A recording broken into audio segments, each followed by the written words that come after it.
Hello সবাইকে, অনেক দিন পর একটা মিনি ব্লগ নিয়ে চলে এলাম তোমাদের সাথে। আর আজকে বেরিয়ে পড়েছিলাম মায়ের সাথে। প্রথমে গেছিলাম একটুখানি ঘুরতে। প্রথমেই খেলাম ফালুদা।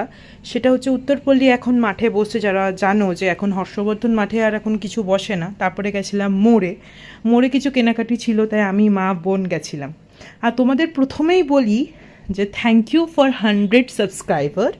তোমরা এইভাবেই আমার পাশে থেকো, যাতে আমি আরও ভিডিও তোমাদের দিতে পারি।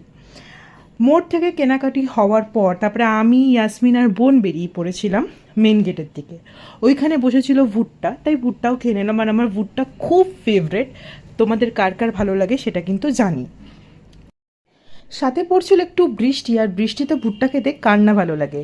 তারপরে আমরা একটু এদিক ওদিক ঘুরলামও, আর খুব এনজয় করলাম কালকের দিনটা। তারপরে বাড়ি ফিরে এলাম, আর বাড়ি ফিরে এসে একটু বাবল উড়ালাম। আর আজকের ভিডিওটা এইটুকুনি, দেখা হচ্ছে নেক্সট ভিডিওতে।